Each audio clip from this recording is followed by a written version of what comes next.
Assalamualaikum warahmatullahi wabarakatuh. Hari ini kita akan belajar tentang pemanfaatan sumber daya alam. Materi ini bisa sambil kalian baca di buku pakem tema 9, subtema 2 di masing-masing buku pakem kalian.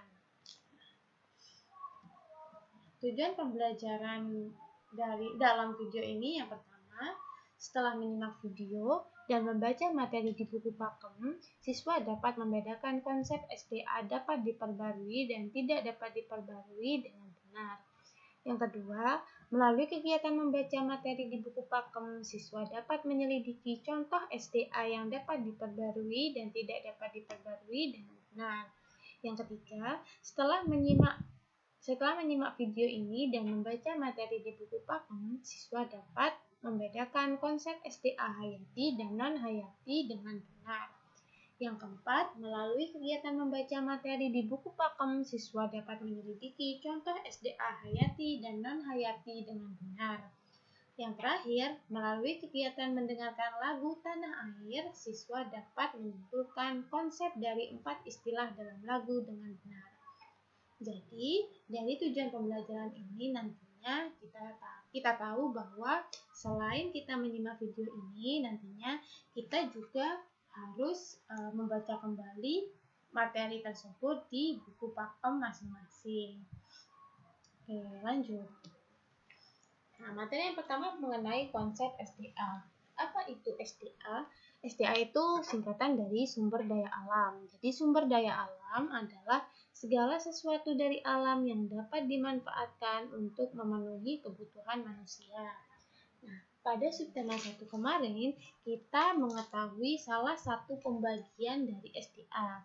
Jadi, di subtema 1 kemarin, salah satu pembagian sumber daya alam itu dibagi menjadi dua.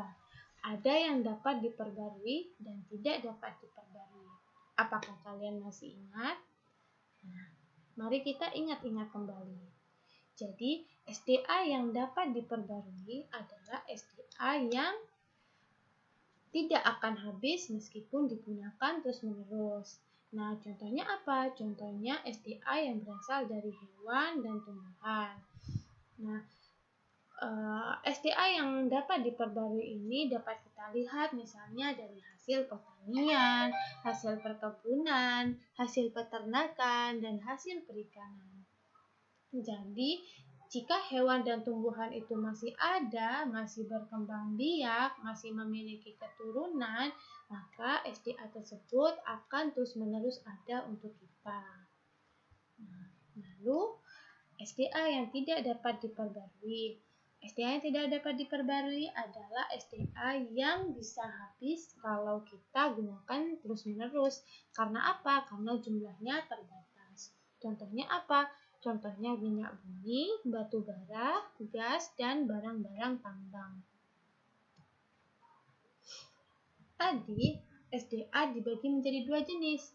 Ada diperbarui dan tidak dapat diperbarui. Tapi selain itu, sumber daya alam juga bisa dibagi menjadi dua jenis lain, yaitu sumber daya alam hayati dan sumber daya alam non-hayati. Nah, sumber daya alam hayati adalah sumber daya alam yang berasal dari makhluk hidup. Contohnya hewan.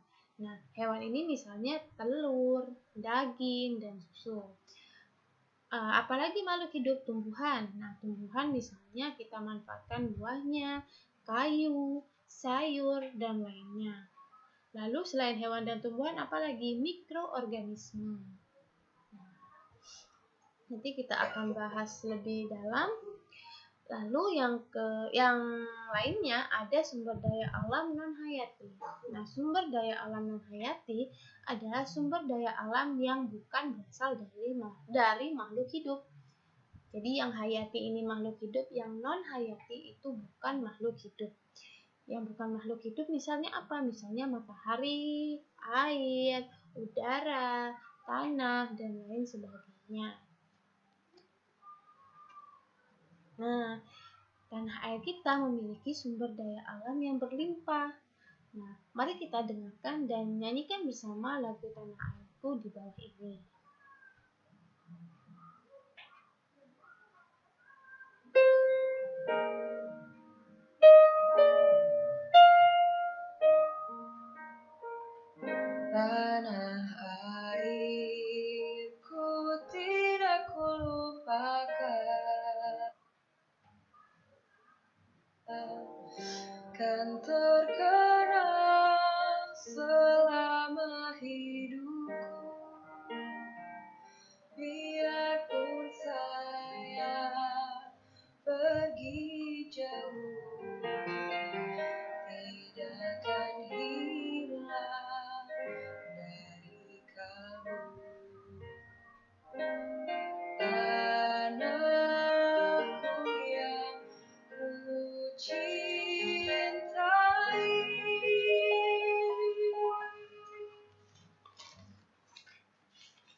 Oke, kita sudah menyanyikan lagu Tanah Airku.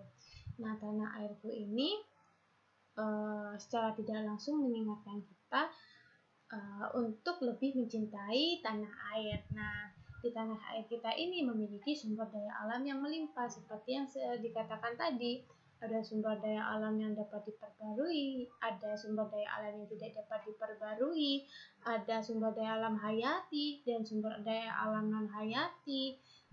Jadi tanah air kita memiliki sumber daya alam yang melimpah. Nah, untuk contoh-contoh sumber daya alam dari masing-masing jenis tadi, kalian bisa membacanya di buku pakem untuk lebih lengkapnya.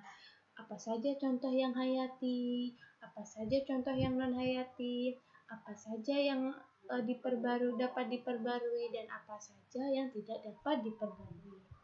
Ada semuanya di buku pakem. Di subtema 2. Halaman 59 sampai halaman 62. Nah, setelah menyimak video ini, kalian buka buku pakemnya lalu dibaca ya. Oke. Sekarang lanjut ke materi selanjutnya. Lanjut ya. Nah, jadi kita sudah menyanyikan sebuah lagu, sekarang berarti kita membahas tentang 4 istilah dalam lagu. Jadi dalam lagu tersebut ada 4 istilah. Yang pertama, tempo, irama, birama, dan agogik. Nah, tempo, yang pertama tempo. Tempo itu adalah kecepatan suatu lagu. Lalu irama adalah perulangan bunyi-bunyian menurut pola tertentu sehingga menghasilkan melodi dalam sebuah lagu. Di irama itu bunyi-bunyian berulang dan perulangannya itu membentuk suatu pola tertentu. Nah, pola tertentu tersebut akan menghasilkan melodi.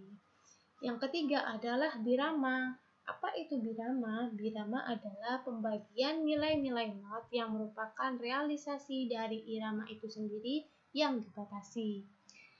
Lalu yang terakhir adalah agogik. Agogik adalah hal-hal terkait tempo lagu. Misalnya tempo lagu diperlambat, tempo lagu dipercepat, sesuai dengan makna dan emosi dari lirik lagu itu sendiri. Nah, terima kasih sudah menonton video pembelajaran ini. Semoga video ini dapat membangkitkan motivasi dan minat belajar adik-adik sekalian. Terima kasih. Wassalamualaikum warahmatullahi wabarakatuh.